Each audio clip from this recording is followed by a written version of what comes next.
नमस्कार दोस्तों, मैं मनीष कुमार इस YouTube चैनल पर आपका हार्दिक स्वागत करता हूं।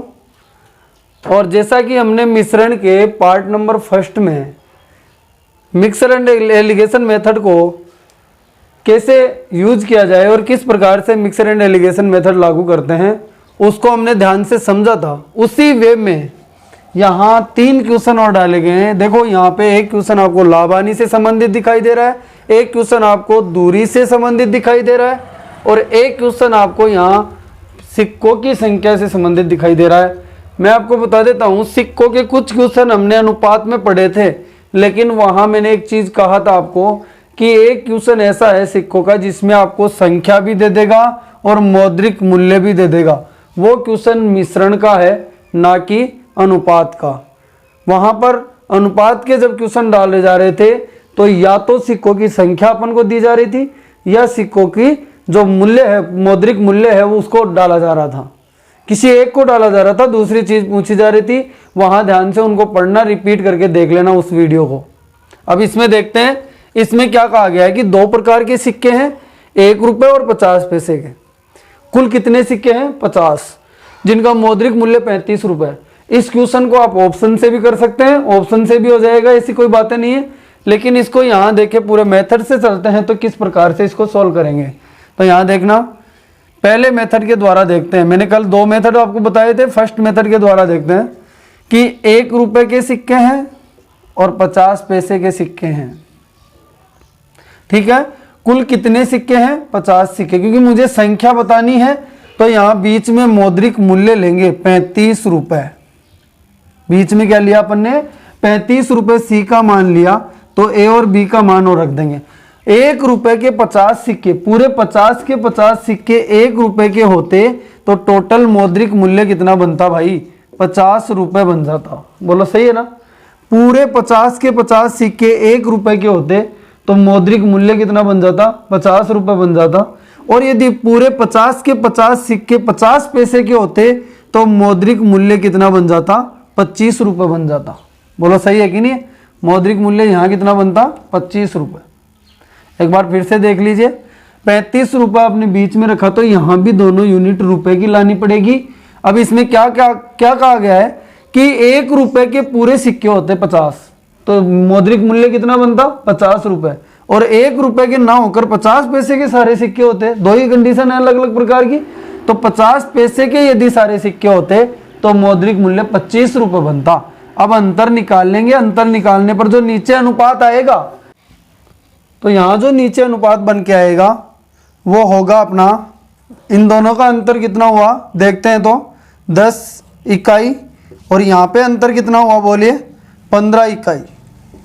10 इकाई और 15 इकाई। यहाँ काटते हैं तो 2:3। 2 इकाई और 3 इकाई जो आया है वो किस चीज़ का अनुपात आया? यहाँ संख्या का, जो हमने यहाँ बीच में नहीं ली थी। यानी संख्या का अनुपात निकल के आ रहा है। किसकी संख्या का? सिक्कों की संख्या का। टोटल मिलाकर संख्या कितनी हुई? 5 इकाई, जिसका मान कितना दे रखा है? 50। 1 इकाई का मान 10। तो बताइए 1 रुपए के कितने सिक्के थे? 20 सिक्के 1 रुपए के थे उस थैले में, और 30 सिक्के 50-50 पैसे के थे। उसने पूछा था 1 रुपए के सिक्कों की संख्या बताइए, तो ये आंसर हो जाएगा। एक बार ध्यान से देखिए, यदि सभी सिक्के 1 रुपए के होते तो 50 रुपए, सभी सिक्के 50 पैसे के होते तो 25 रुपए, बीच में रखा आपने 35 रुपए। तो यहाँ निकाल देंगे 10 और 15। यहाँ सिक्कों की संख्या अपन को पता लगानी थी, इसलिए संख्या को बीच में ना रखा अपन ने। ठीक है, और यहाँ किसको रखा? मूल्य को। 2 और 3 इकाई क्या आ गई? 1 रुपए और 50 पैसे की सिक्कों की संख्या का अनुपात बराबर कुल कितना हुआ? 5 बराबर 50, 1 बराबर 10, तो 2 बराबर 20 सिक्के किसके हुए? 1 रुपए के। तो बाकी 30 सिक्के किसके होंगे? 50 पैसे के। ठीक है, सेकंड वाले क्वेश्चन को यहाँ देखेंगे, इसको आप ध्यान से देख लीजिए। इसका सेकंड मेथड भी देख लेते हैं, फिर सेकंड वाले क्वेश्चन को देखते हैं। पहले इसका सेकंड मेथड देखते हैं। मैंने जो कल आपको बताना स्टार्ट किया था कि वो भी बहुत काम आने वाली चीज़ है, तो यहाँ देखना ध्यान से। उसको मैंने कैसे किया था कि कॉमन वाला भाग पहले वाले छोटे वाले को लिखते हैं। पहले 50 पैसे को लिख लिया अपन ने, और एक था 1 रुपए, यानी 50 पैसे इसमें भी हैं और 50 पैसे क्या हैं? एक्स्ट्रा हैं। यही किया था ना अपन ने। ठीक है, यानी टोटल 50 पैसे, और ये 50 पैसे इसमें भी और 50 पैसे एक्स्ट्रा है, यही किया था अपन ने। और यहाँ देखो कॉमन वैल्यू को कुल सिक्कों की संख्या से गुणा करेंगे, यानी 50 से गुणा करेंगे तो 2500 पैसे हो गए। और 2500 पैसों का मतलब कितने रुपए हुआ बोलो? 25 रुपए। और टोटल मौद्रिक मूल्य कितने था? 35 रुपए। बच गया कितना? 10 रुपए। 10 रुपए जो बच गया उसमें इसका एक्स्ट्रा का लाकर भाग लगा देंगे 50 पैसे का, तो पैसे है नीचे तो उसको चेंज करेंगे, यानी क्या आएगा? 10/50। 50 पैसे को बदलेंगे तो 1/2 यानी आधा रुपए, 2 ऊपर जाएगा यानी 20। 20 सिक्के क्या आगे बोलिए? 20 सिक्के किसके आगे? 1 रुपए के। 1 रुपए था यहाँ, उसको तोड़ा था अपन ने। और बाकी 30 सिक्के किसके आ जाएंगे? 50 पैसे के। 50 - 20 बराबर 30 सिक्के किसके? 50 पैसे के सिक्कों की संख्या। कर सकते हैं इसी प्रकार से ये क्वेश्चन है, इसको भी ध्यान से देखना। कॉमन वैल्यू को गुणा किया तो 25 रुपये आया, टोटल 35 था, उसमें से बचा कितना? 10। 10 ने एक्स्ट्रा का लाके भाग लगाया, ये पैसे है जो 50 पैसे है वो उसका भाग लगाया, तो यहाँ जो संख्या आएगी वो कितनी आएगी? रुपए से रुपए कट जाएगा और संख्या किसकी आ जाएगी? देखो यहाँ 10 रुपये था, नीचे भी रुपए हो गया, रुपए से रुपए कट गया, संख्या कितनी आ गई? 20। कर सकते हैं इस प्रकार से। अब देखते हैं यहाँ पर सेकंड जो क्वेश्चन है उसके बारे में चर्चा यहाँ करते हैं।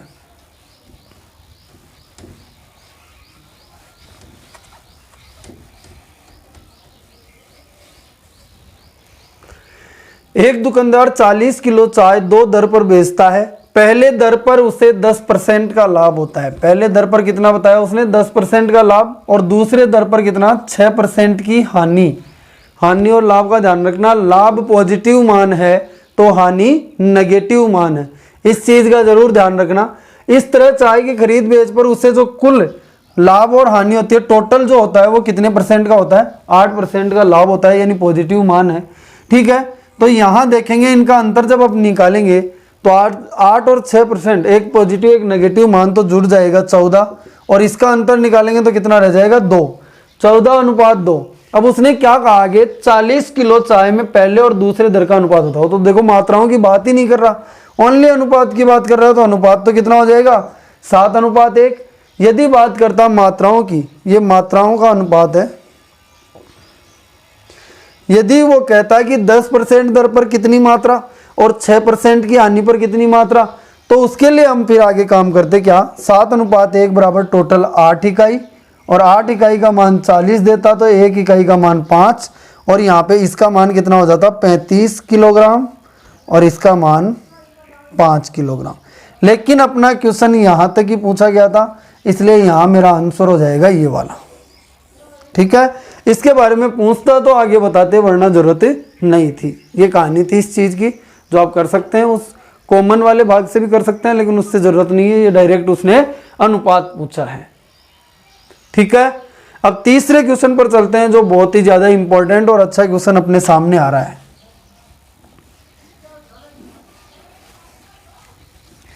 लाभ हानि का भी क्वेश्चन आपके सामने आएगा, ब्याज का भी आ जाता है, और बहुत सारे ऐसे क्वेश्चन हैं जो इस प्रकार से मिक्सर एंड एलिगेशन से कंप्लीट होंगे। जैसे जैसे हम साधारण ब्याज पढ़ेंगे तब भी उसमें भी 1-2 क्वेश्चन और लेंगे, लाभ हानि पढ़ेंगे उस टॉपिक में भी 1-2 क्वेश्चन और लेंगे। एक क्वेश्चन आता है, आपने एग्जाम में सुना होगा कि एक वस्तु को इतने % दर पर बेचता है, इतने % लाभ पर, एक वस्तु को इतने % हानि पर, और कुल ना तो लाभ होता है और ना ही हानि होती है। उस प्रकार का क्वेश्चन हम लाभ हानि में देखेंगे, उसको भी किससे करेंगे? मिक्सर एंड एलिगेशन के द्वारा सोल्व किया जाएगा। इसलिए मिश्रण आपको सिखाया जा रहा है कि किस प्रकार से मिक्सर एंड एलिगेशन मेथड तैयार किया जाता है और लगाया जाता है किसी भी क्वेश्चन पर। यह सीखने के बाद हम प्रत्येक क्वेश्चन में बनने वाले मिक्सर एंड एलिगेशन के क्वेश्चन को कंप्लीट कर सकते हैं। ठीक है, तीसरे क्वेश्चन को देखते हैं। उसने क्या बोला? 2000 किलोमीटर की कुल यात्रा का कुछ भाग बस द्वारा 72 किलोमीटर प्रति घंटा की गति से तय करता है तथा शेष भाग रेलगाड़ी द्वारा। जो शॉर्ट लगे ना उसको ही बीच में रखना। तो यहां देखो ध्यान से, शॉर्ट कौन सी चीज है? आप यदि बीच में दूरी रखते हो, क्योंकि एक फॉर्मूला आप जानते ही हैं बहुत अच्छे तरीके से, कौन सा? चाल बराबर दूरी बटा समय। दूरी प्राप्त करनी हो तो चाल को गुणा कर देते हैं किससे? समय से। और यदि समय प्राप्त करना है तो दूरी में चाल का भाग लगा देते हैं। तो आप इससे भी कर सकते हैं, यहाँ पर देखिए ध्यान से, यदि आप इसके अंदर मेथड लगाना स्टार्ट करते हैं, कौन सा, कि आप पूरा 72 किलोमीटर, आपने क्या सुना कि दूरी फाइंड करनी है तो चाल को समय से गुणा करना है। तो एक तो पूरी 18 के 18 घंटे समय दे रखा है, 18 के 18 घंटे आप जब लेंगे तो कितनी चाल को, 72 किलोमीटर प्रति घंटा की चाल को गुणा करेंगे तो ये एक कंडीशन की दूरी ये आ जाएगी। ठीक है, दूसरी कंडीशन की जो दूरी आएगी वो कितनी आएगी, हम 160 किलोमीटर प्रति घंटा की चाल को कितने से गुणा करें, टोटल 18 घंटे से, तो दूसरी दूरी आ जाएगी। लेकिन देखो डेटा थोड़े बड़े होते जा रहे हैं, क्या होते जा रहे हैं, बड़े होते जा रहे हैं। और जब ये काम करेंगे तो बीच में आप रखेंगे कितनी दूरी, 2000 की, तो नीचे जो अनुपात आएगा वो किसका आएगा, जो बीच में आप नहीं रखेंगे, यानी नीचे अनुपात आएगा घंटों का, किसका आएगा, घंटों का। और यहाँ आप क्या कर देंगे, अनुपात को काट कर टोटल घंटे रखकर वैल्यू निकाल लेंगे। लेकिन क्वेश्चन बड़ा बनता हुआ नजर आ रहा है, समझ रहे हैं इस बात को, यहाँ करके देख लेना, कोई दिक्कत नहीं है, सभी का आंसर आएगा, आप खुद से सोल्व करना, इतने क्वेश्चन मैंने करवा दिए हैं। तो आप ये दूरी के द्वारा करना चाहते हो तो बीच में दूरी रखनी पड़ेगी, एक तो ये चीज है। दूसरी, यदि आप दूरी से नहीं करना चाहते हो इस क्वेश्चन को, तो मैं यहां बता रहा हूं आपको, एक बार देखना ध्यान से। यदि आप इस क्वेश्चन को बीच में 18 घंटे रख के करना चाहते हो तो यहां आपको क्या निकालना पड़ेगा, 2000 में एक तो 72 का भाग लगाकर घंटे निकालने पड़ेंगे पहली कंडीशन के, क्योंकि 2000 कुल दूरी थी, टोटल दूरी 2000 ली, उसमें 72 का भाग लगाएंगे तो यहाँ घंटे आएंगे। ऐसे ही 2000 में फिर कितने का भाग लगाओगे, 160 का भाग लगाओगे तो यहाँ घंटे आएंगे। और फिर नीचे जो आएगा अनुपात वो दूरी का आएगा, तो ये पॉइंटों में जाएगा। तो ऐसा काम अपन क्यों करें जो दशमलव में लेके जाएं क्वेश्चन को, उतना ही अपने लिए क्या हो जाएगा, कठिन हो जाएगा। आप रफली सॉल्व करके देखना, आंसर दोनों से आएगा, लेकिन यहाँ इतना मुश्किल वे अपने लिए तैयार नहीं कर सकते हम। इसके लिए मैंने आपको जो मेथड बताया था उसको हम काम में ले सकते हैं, इसको भी एक बार आप ध्यान से देखना। ठीक है, अब करते हैं उस तीसरे मेथड से। देखो बहुत सिंपल हो जाएगा क्योंकि कॉमन पार्ट आपको नजर आ रहा है। देखो उसने क्या बोला था कि किसके द्वारा, बस द्वारा 72 किलोमीटर प्रति घंटा और रेल द्वारा 160, यानी 72 तो है ही, 72 किलोमीटर प्रति घंटा तो है, 88 किलोमीटर प्रति घंटा एक्स्ट्रा आ गई। सही है कि नहीं है। अब यहाँ एक चीज बताओ, आप 72 किलोमीटर प्रति घंटा यहाँ दूरी निकालोगे, क्योंकि दूरी में से घटाओगे तो यहाँ 18 घंटे ले लो, टोटल घंटे कितने थे 18, इसको 18 से गुणा करोगे घंटे से, तो यहाँ दूरी निकल के आएगी आपकी 1296 किलोमीटर प्रति, 18 दूनी 36, 18 संते 126 और 3 129, और 1296 किलोमीटर की दूरी आ गई।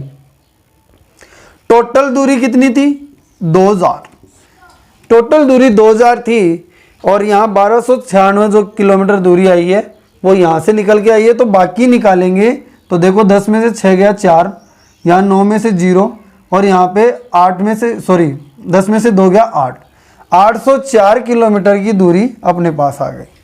बोलो ठीक है, यहाँ से आप कर सकते हैं।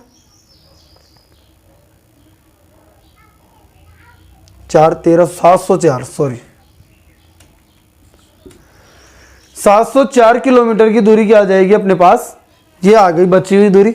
अब इसमें एक्स्ट्रा का लाकर भाग लगा देंगे, तो एक्स्ट्रा का भाग लगाया अपन ने कितने का, 88 किलोमीटर प्रति घंटा का, तो किलोमीटर से किलोमीटर कर दिया, घंटे आ जाएंगे किसके, रेल के द्वारा तय करने में उसे कितने घंटे लगे, ये अपने पास निकल के आ जाएंगे। तो 704 में भाग दोगे तो आपका कितना आएगा, यहाँ देखो 88, ये चला गया 8 चौक 32, 8 45, 8 6 48, 8 बार चला जाएगा शायद,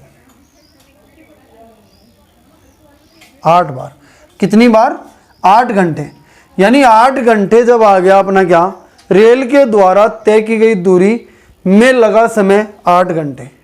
कितने घंटे लगे, 8 घंटे रेल के द्वारा लगे, तो बस द्वारा कितने लगे, बच गए जो 18 में से 8 गए तो 10 घंटे बस द्वारा लगे।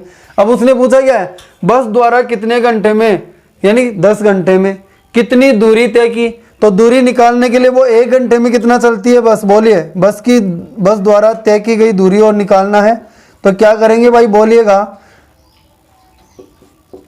72 किलोमीटर प्रति घंटा की चाल से चलती है और 10 घंटे चलती है। 1 घंटे में 72 किलोमीटर चलती है, तो 10 घंटे में कितना चलेगी वो, 720 किलोमीटर की दूरी चलकर जाएगी। इसको ध्यान से देख लेना, रिपीट करके देख लेना, ये आपके सामने ये लिखा हुआ है। ठीक है, ऐसे इस प्रकार के क्वेश्चन है, सभी क्वेश्चनों को आप बहुत आसानी से मिक्सर एंड एलिगेशन मेथड के द्वारा सोल्व कर सकते हैं। और भी मैं आगे अब इसके आगे बढ़ाकर एक नई टाइप को यहाँ मैं पेश करना चाहता हूँ और उसके क्वेश्चन को अपन देखते हैं कि किस प्रकार से इनको टैकल किया जाए। तो मिक्सर एंड एलिगेशन के फर्स्ट टाइप के जो कुछ क्वेश्चन थे आपके सामने मैंने दिखाए, और ये बहुत सारे टॉपिकों में अलग अलग प्रकार से दिए जाते हैं, लेकिन आपको पहचानना कैसे है उस चीज के लिए क्वेश्चन को देखना है कि दो या दो से अधिक, किन्हीं भी दो या दो से अधिक वस्तुओं की तुलना एक कुल वस्तु के साथ की जा रही है, यानी एक नई वैल्यू जनरेट की जा रही है टोटल मिलाकर, तो अपन मिक्सर एंड एलिगेशन का मेथड का जो यूज है वो यहाँ करेंगे। ठीक है, अब आगे चलते हैं, आगे वाले क्वेश्चन लेते हैं। अभी एक नए टाइप के 4 क्वेश्चन और देखते हैं, यहाँ इनको समझने की कोशिश करते हैं। नई प्रकार से बने हुए हैं ये चारों question. Mixer and allegation method को तो अपन ने समझ लिया, लेकिन इस प्रकार के मिश्रण में और क्वेश्चन डाल दिए जाते हैं। इनको समझने के लिए सबसे पहले इस पहले क्वेश्चन को देखना ध्यान से। उसने क्या कहा है, एक बर्तन जिसकी क्षमता 64 लीटर है शुद्ध दूध से भरा हुआ है, उसमें से 16 लीटर दूध निकालकर उसके स्थान पर पानी भर दिया जाता है तथा इस प्रक्रिया को 2 बार और दोहराया गया। तो बताइए इस प्रकार बने नए मिश्रण में दूध की मात्रा क्या होगी। तो यहां देखते हैं, इस क्वेश्चन को 2 अलग अलग रास्तों से किया जा सकता है। पहली चीज अपन यहां देखें तो अपन बोलना चाहते हैं कि 64 लीटर का पूरा बर्तन था। एक चीज आपको पता ही है कि कोई भी बर्तन भरा हुआ है पूरा दूध से, उसमें आप कुछ दूध निकालेंगे, पानी डालेंगे, फिर दूध निकालेंगे, पानी डालेंगे, तो धीरे धीरे दूध की मात्रा कम होती जाएगी और पानी की मात्रा बढ़ती जाएगी। तो यहाँ देखते हैं इन क्वेश्चनों को किस प्रकार से किया जाए। तो 64 लीटर का जो मिश्रण था उसमें से कितना निकाला गया पहली प्रक्रिया में 16, तो बचेगा कितना 48 लीटर दूध। 48 बचा फर्स्ट प्रक्रिया में कितने में से 64 में से। तो ये जो प्रोसेस है ये कितने अनुपात में डिवाइड हुई 3/4 में। इस 3/4 का मतलब क्या हुआ, 4 में 3 बचा, 64 में 48 बचा, तो 16 3 48, 16 चौक 64, यानी 4 में 3 बचा फर्स्ट प्रक्रिया। इस फर्स्ट प्रक्रिया को 2 बार और दोहराया जाता है, तो मैंने 2 बार और यहाँ दोहरा दिया इसको। तो अब ये मिश्रण, जो नया मिश्रण तैयार हो रहा है वो कितना होगा देखना यहाँ ध्यान से।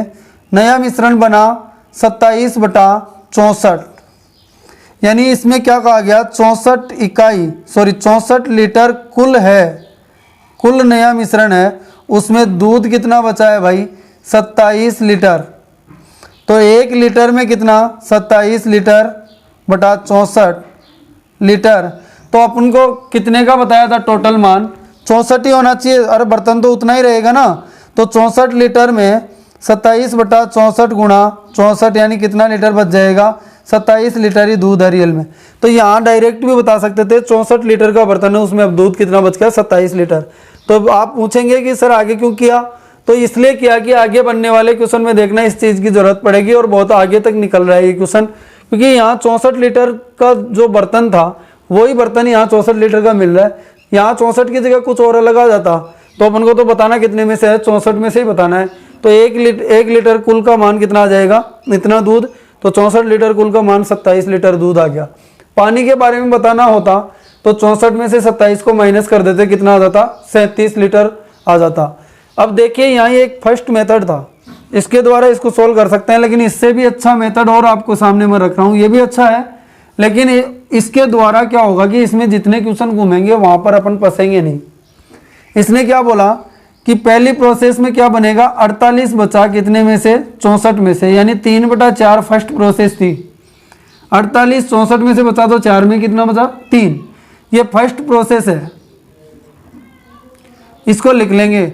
यानी कुल मात्रा 4 है, तो उसमें दूध कितना बचा है भाई, दूध बचा है कितना 3 इकाई। अनुपात बन गया। बट्टा सिस्टम को यूज कर देंगे यहाँ। बट्टा सिस्टम क्या कहता था कि प्रोसेस कितनी बार होती है उतनी बार गुणा कर दो। अब यहाँ प्रोसेस कितनी बार हो रही है 2 बार और दोहराई जा रही है, तो 4 3 4 3, इसको मैंने 2 बार और दोहरा दिया। अब देखो ये कुल जो नया मिश्रण है वो कुल कितना बनेगा यहाँ देखिएगा 64 इकाई, और दूध कितना बचा इसमें 27 इकाई। उसने 64 इकाई यानी कुल मिश्रण यानी कुल बर्तन की क्षमता 64 लीटर ही दिया था, तो अभी भी क्षमता इसकी कितनी है 64 लीटर ही है। तो 64 इकाई का मान 64 लीटर, 1 इकाई का मान 1 लीटर, तो 27 इकाई का मान 27 लीटर आंसर आ जाएगा। और इसके आगे चल देंगे तो ये प्रोसेस दर्शाएंगे। तो 4th नंबर का जो क्वेश्चन है उसमें भी अपन को कोई दिक्कत नहीं आएगी। वो क्वेश्चन इन तीनों क्वेश्चनों का जस्ट उल्टा क्वेश्चन है, तो उसको भी बहुत ध्यान से समझ पाएंगे। इसलिए ये भी मैंने आपको बता दिया, लेकिन जो बेस्ट मेथड है उसको सामने रखा है मैंने, जो आपको यहाँ दिया हुआ नहीं मिलेगा किताबों में इनमें। तो आप इसको ध्यान रखें कि बट्टा सिस्टम से भी इस क्वेश्चन को करके निकल सकते हैं। अब मैं सेकंड वाले क्वेश्चन की बात करता हूँ, यहाँ ध्यान से देखना, इसको स्क्रीनशॉट ले लीजिए।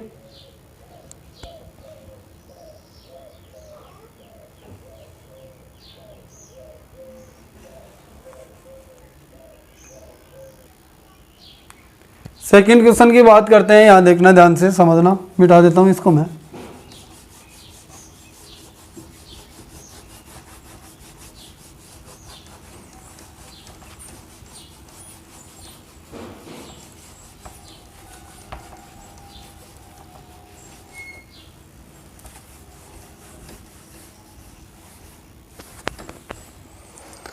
सेकंड वाले क्वेश्चन में आपको क्या कहा गया कि एक बर्तन जिसकी क्षमता कितनी है, यहाँ देखिए 80 लीटर, 80 लीटर का पूरा बर्तन था, और उसमें से कितना लीटर निकाला गया 8 लीटर निकाला गया, और फिर पानी डाला गया, तो बचेगा कितना, दूध कितना बचा ये लिखना है। दूध कितना बचा वो निकालना है अपन को। दूध बचा 72 लीटर पहली प्रोसेस में, ठीक है। अब देखिए यहाँ लिख देंगे इसको किस प्रकार से कि 72 बचा कितने में से 80 में से, तो ये फर्स्ट प्रोसेस क्या हो गई, 8 से काट देंगे 9/10। इस प्रक्रिया को 2 बार दोहराने के लिए बोल रहा है, तो 9/10 9/10 2 बार और दोहरा दिया, जितनी बार बोले उतनी बार दोहरा देंगे। अब यहाँ देखा तो टोटल मान क्या बन रहा है 729/1000। ये नया मिश्रण बोल रहा है, लेकिन नया मिश्रण ये इतना तो आना ही नहीं चाहिए।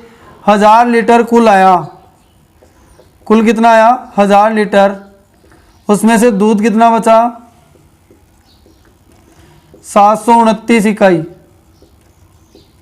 जबकि आप जानते हो कि 1000 लीटर का तो बर्तन ही नहीं था, अपन को बताना कितने में से है 80 में से, तो 1000 इकाई कुल है, तो ये कितना बचा 729 इकाई, जबकि बताना कितने का है 80 इकाई का या 80 लीटर का मान। तो 1 इकाई का मान कितना आएगा 729/1000। तो फिर बताइए 80 लीटर का मान कितना आएगा, 80 लीटर का मान आएगा 729/1000 इंटू 80। ये सोल्व करेंगे तो 58.32 लीटर क्या आ जाएगा, दूध बचा हुआ है। और पानी तो कितने में से निकाल देंगे 80 में से 58.32, दूध को निकाल दो, हटा दो, बचा हुआ चीज़ क्या होगी यहाँ पे पानी होगा। लेकिन इस मेथड को यूज करते हैं तो थोड़ा और टिपिकली बनता जा रहा है। इसकी जगह अपन क्या करें, इस चीज़ को देख तो सकते हैं, मैंने समझा दिया आपको, लेकिन इसको डायरेक्ट हम सोल्व कर सकते हैं। किस प्रकार से वो देखना, यानी आपने बोला कि 80 में अब दूध कितना बचा है एक बार पहली प्रोसेस के अंदर 72, तो ये भाग क्या बन गया 9/10 पहली प्रोसेस। फर्स्ट प्रोसेस क्या बनी, कुल 10 है, उसमें से दूध कितना बचा 9।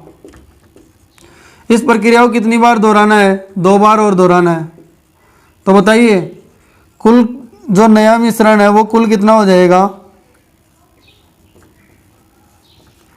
नया मिश्रण कुल 1000 इकाई, तो उसमें दूध कितना बचेगा 729 इकाई। जबकि मिश्रण का मतलब पूरा बर्तन जिसकी क्षमता, ये बर्तन की क्षमता है, ये क्या है भाई बर्तन की क्षमता। अब यहाँ देखो 1000 इकाई नहीं होके उसने कितना दिया था, बर्तन की क्षमता तो 80 लीटर ही थी, तो अभी भी 80 लीटर ही होगी बर्तन की क्षमता। तो 1 इकाई का मान कितना आ जाएगा 80/1000। तो बताइए 729 इकाई का मान कितना आ जाएगा, 80/1000 से गुणा कर देंगे, 729 इंटू 80/1000। तो आंसर कितना आ जाएगा 58.32 लीटर। ये क्या है? बचा हुआ दूध। पानी के बारे में बताना होगा तो ये 58.32 लीटर तो दूध है, तो 80 में से 58.32 को हटा देंगे, यानी वो क्या बच जाएगा अपने पास? बचा हुआ पानी। तो इस प्रकार से करेंगे तो ज़्यादा अच्छा रहेगा ये क्वेश्चन। अगले क्वेश्चन के बारे में देखिए ध्यान से। परसेंटेज पर आ रहा है तो मैं इसी वे में ले लेता हूं, मैंने समझा दिया। अब इसी मेथड से मैं सोल्व कर देता हूं उसको भी, जिससे फोर्थ क्वेश्चन को करने में दिक्कत ना आए। यहां देखिए उसने क्या कहा कि एक बर्तन जो शुद्ध दूध से भरा हुआ है उसमें से पहले 10% फिर 20% दूध निकालकर उतना ही पानी डाल दिया जाता है। पहले तो 10% फिर 20%, ये एक बट्टा का ही सिस्टम है, लगातार छूट जो अपन पढ़ रहे थे वहां, उसी प्रकार से ये होने वाला है कि पहले 10% निकाला गया फिर 20%। और परसेंटेज आई है यहाँ पर, तो प्रतिशतों की तुलना किसके ऊपर ली जाती है? 100 पर। तो यहाँ कुल क्षमता कितनी मानेंगे? 100 इकाई। कुल क्षमता कितनी मानेंगे? 100 इकाई। तो यहाँ ध्यान से देखना, 100 लीटर कुल क्षमता मानेंगे। कुल क्षमता कितनी है उस बर्तन की? 100 इकाई, क्योंकि प्रतिशतों का भाग यहाँ आ रहा है अपने सामने। यहाँ देखिएगा पहले 10% का मतलब 10/100 बोल सकते हैं, तो 100 में 10 निकालेंगे 90, लेकिन इतने बड़े मान क्यों ले? इसको 1/10 बोल दूं। 1/10 का मतलब 10 में से 1 निकालेंगे, और 20% का मतलब 1/5, यानी 5 में से 1 निकालेंगे। तो पहली प्रोसेस, अब की बार प्रोसेस अलग अलग तरीके से है। पहली प्रोसेस में 10 में से 1 निकालेंगे, तो 10 कुल था, तो दूध कितना बचेगा? 9। और दूसरी प्रोसेस में 5 कुल था, उसमें दूध कितना बचेगा? 4। तो टोटल कुल कितना हो गया भाई? नया मिश्रण, यानी नई क्षमता कितनी हो गई? नया मिश्रण कितने का हो गया? 50 का। कुल नए मिश्रण में कुल कितना है? 50 इकाई। तो दूध कितना बचा? 36 इकाई। जबकि इसने 50 इकाई नहीं है, यहाँ पर टोटल क्षमता कितनी थी? 100। तो 50 इकाई का मान 100, 1 इकाई का मान कितना? 2 लीटर। तो बताइए अब कितना दूध बच जाएगा? 72 लीटर दूध बच गया। पानी के बारे में पूछूं तो 72 लीटर को निकाल दो 100 में से, कितना बच जाएगा पानी? पानी अब रहा कितना? Only 28 litre. और दूध कितना रहा है? 72 लीटर रहा है। ये पूरी कहानी थी। अब एक चीज़ और आपको मैं बताना चाहूँ, यहाँ आपने 2 वैल्यू को गुणा किया तो ये आया। 2 सेम वैल्यू को गुणा करेंगे तो उसको बोलते हैं वर्ग। 2 सेम वैल्यू को गुणा करने पर उसे क्या कहते हैं? वर्ग। 3 सेम वैल्यू को गुणा करने पर उसे क्या कहते हैं? घन। समझ रहे हैं इस बात को? तो यहाँ ध्यान रखिएगा, जब सेम प्रोसेस होती है सारी, तो उसके अंदर यहां से मैं पहली प्रोसेस में जाना चाहूँ। जैसे आपने 2 को 2 से गुणा किया, यहाँ कितना है? 4। अब मैं यहाँ से इस फर्स्ट प्रोसेस में जाना चाहता हूँ, तो आपको इसका क्या करना पड़ेगा? वर्गमूल। यानी वर्ग का उल्टा वर्गमूल होता है, जो पहली प्रोसेस में ले जाता है उसको। घन का उल्टा क्या होता है? घनमूल होता है। और ऐसे ही 4 बार गुणा हुई है कोई वैल्यू, तो 16 आया, तो इसको वापस फर्स्ट प्रोसेस में ले जाना चाहते हैं तो इसका 4 रूट करेंगे। यानी जितने प्रोसेस होती हैं उसको पहली प्रोसेस में ले जाना चाहते हैं तो उसको उतने ही टुकड़ों में बांटकर, यानी उतने जोड़ों का एक भाग निकाल देंगे उसका, जिनको क्या बोलते हैं? वर्गमूल, घनमूल आप पढ़ेंगे। ठीक है, तो जैसे लास्ट का क्वेश्चन इसी प्रकार से सोल्व होने वाला है, तो वो देखो, इसीलिए मैंने ये मेथड आपको बताया था कि जिससे कि आपको इस लास्ट क्वेश्चन में कंफ्यूजन ना हो। इसको ध्यान से पढ़िए एक बार। एक बर्तन जिसकी कुछ क्षमता है, शुद्ध दूध से भरा हुआ है, इसमें से 8 लीटर दूध निकालकर उसके स्थान पर पानी भर दिया जाता है। फिर इस प्रक्रिया को 3 बार और दोहराया जाता है। इसका मतलब टोटल प्रक्रिया कितनी हो गई? पहले तो उसने सही जो निकाला था वो प्रक्रिया, और फिर 3 बार और दोहराया, तो टोटल कितनी प्रक्रिया हो गई? 4 बार। यानी 4 बार की प्रोसेस है, 4 बार गुणा करने की प्रोसेस है। अब आगे क्या बोलता है? बर्तन की क्षमता क्या थी? यदि, देखो अब की बार क्षमता पूछ ली है उसने, उल्टा क्वेश्चन बना दिया है इनका जस्ट। और नया अनुपात, यानी नए मिश्रण का अनुपात बता रखा है दूध और पानी का। यानी दूध कितना बता रखा है? 16, और पानी कितना नए मिश्रण में? 65। तो कुल कितने हुआ? 81। बोलो सही है ना? तो यहां देखिए, आपको तो 2 ही चीजें चाहिए, एक तो कुल और एक दूध बचा हुआ। दूध बचा हुआ है, ये नए मिश्रण का मान है। पहले तो आप नए मिश्रण का मान ला रहे थे पिछले क्वेश्चनों में, लेकिन अब की बार नए मिश्रण का मान दिया हुआ है, आपको पीछे जाना पड़ेगा। तो पीछे जाने के लिए ये देखो प्रक्रिया कितनी बार कंप्लीट हुई है? प्रक्रिया 4 बार। तो 4 बार कंप्लीट हुई, तो ये 4 बार का मान है, ध्यान रखना। तो यहाँ आप क्या करेंगे, फर्स्ट प्रोसेस में जाने के लिए इसके क्या करने पड़ेंगे आपको, 4 बार गुणा करने पे ये आया है। और आपको 2 ही चीज़ें लेने हैं, फर्स्ट प्रोसेस में जाने के लिए कुल और दूध जो बचा हुआ है उसको क्या करेंगे 16, दूध तो कितना है 16 और कुल कितना है 81। इसका फर्स्ट प्रोसेस में जाने के लिए आप क्या करेंगे 4 अंडर रूट कर देंगे। और 4 अंडर रूट करेंगे क्योंकि फर्स्ट प्रोसेस में जाना है आपको, ये 4 बार गुणा करने के बाद में आए थे ये, तो आपको पहली प्रोसेस में जाने के लिए इसका 4 बार गुणा करने के बाद आया था ये, तो आप पहली प्रोसेस में जाना चाहते हैं तो 4 अंडर रूट कर देंगे। तो इसका तो कितना आएगा 3, क्योंकि 3 इंटू 3 इंटू 3 इंटू 3, 4 का एक जोड़ा, इसका मतलब होता है 4 का एक जोड़ा। 3 अंडर रूट का मतलब होता है 3 का एक जोड़ा, और 2 अंडर रूट का मतलब यानी वर्गमूल का मतलब होता है 2 का जोड़ा, घनमूल का मतलब 3 का जोड़ा, और 4 रूट का मतलब 4 4 का जोड़ा।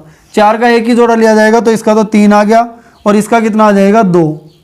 यहाँ देखिए ये पहली प्रोसेस आ गई। अब पहली प्रोसेस में ये क्या क्या है ये देखिए, ये कुल है पहली प्रोसेस में 3, उसमें से दूध बचा 2, तो बताओ कितना दूध निकाल कर कितना पानी मिलाया, 1 इकाई, जो उसने कितना बताया 8 लीटर।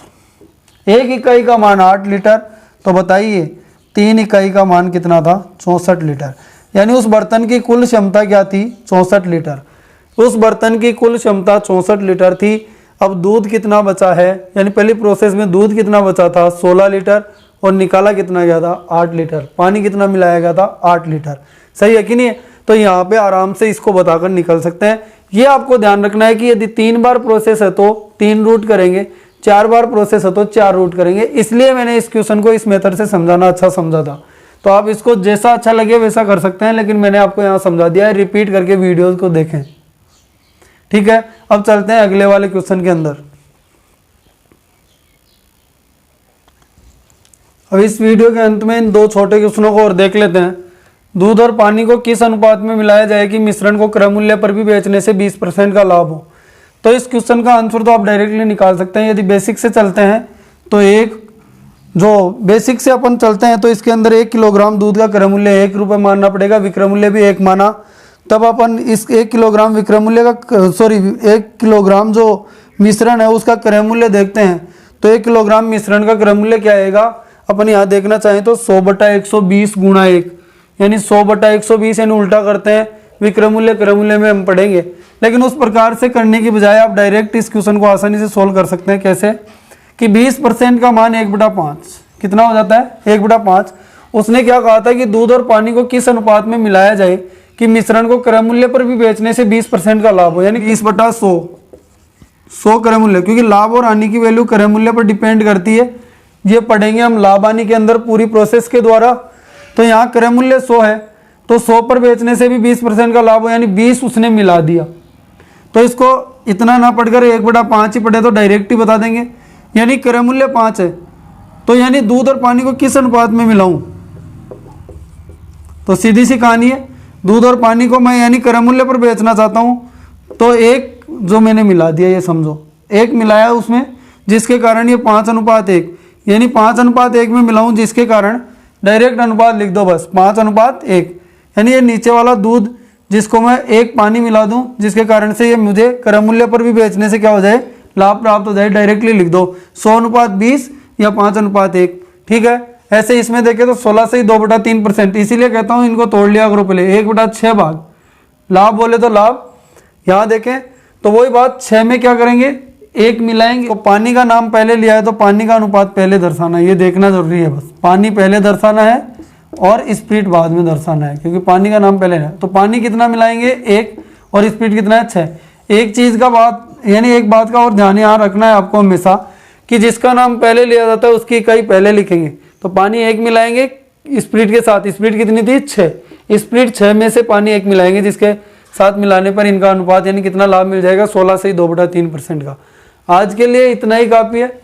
और इसके बाद और अच्छे बड़े बड़े क्वेश्चन आने वाले हैं मिश्रण के, उनको भी अपन नए नए तरीकों के द्वारा और देखेंगे। उसमें बताएंगे कि क्यों ऐसी चीज़ें यहाँ अप्लाई की जाती हैं। वो होता है सारा सिस्टम भाषाओं के आधार पर। तो भाषाओं को ध्यान से पढ़ते हुए सबको पढ़ेंगे। आज के लिए बहुत बहुत धन्यवाद।